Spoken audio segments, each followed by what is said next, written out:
Assalamu alaikum everyone. We have Mariam Masood and Fatima Masood along with us. So today we are going to be answering some critical questions that everyone has in their mind.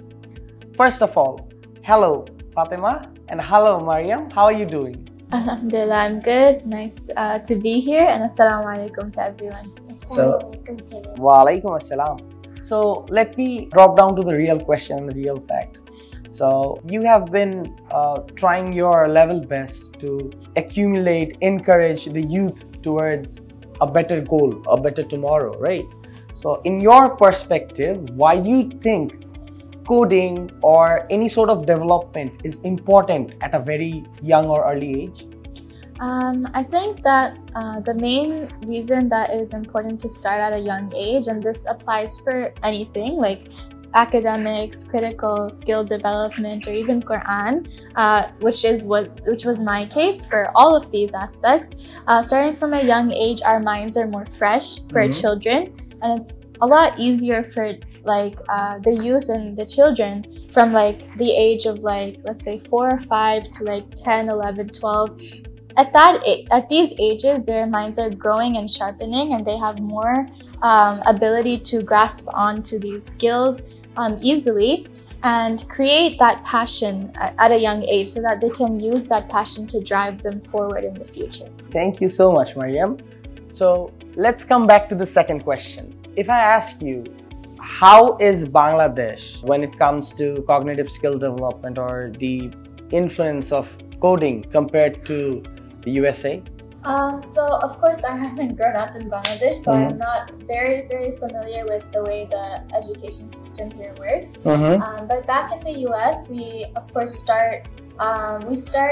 are introduced to technologies from very young. Like as soon as we start school at the age of 4 or 5, we are given Chromebooks and laptops, so we can start learning how to just be more familiar with these technologies. We switched from using whiteboards to smart boards in schools. Exactly. Things like this, just introducing the children into the realm of technology, it prepares us because now in today's world, technology is what's going to keep us going in the future. So it really prepares us for that. And I think that Creative IT Institute is doing an amazing job here in Bangladesh to kind of foster the similar type of education as well. Thank you so much. So as you know, Creative Juniors is trying to make a difference. How? Creative Junior on and off is trying to develop the cognitive skill development amongst children aged 4 and above till 15, 16, 17. So what we are introducing is we are trying to make an impact by awareing the youth about coding, game and app development, animation, robotics. So what do you suggest? What the things that Creative Juniors is trying to do is it impactful, or why is it important for the youth to accumulate with these skills? Yeah, I think it's definitely very important, and it's a wonderful job that Creative Juniors is doing because in today's society, you see little children holding phones and playing games or watching cartoons or anything. Even Fatima here is witness for that.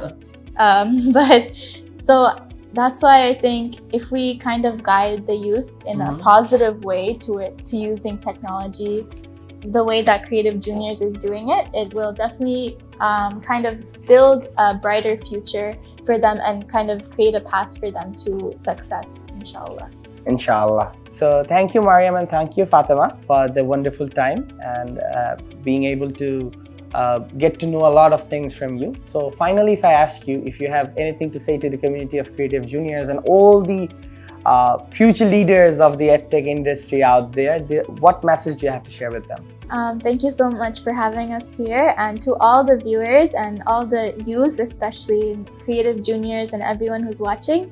I think that Creative Juniors is doing an amazing job, so keep up the good work, learning and having that big passion for coding, skill development, making apps and developing apps and everything, it's really good that you're starting at a young age, and this will really build up your future.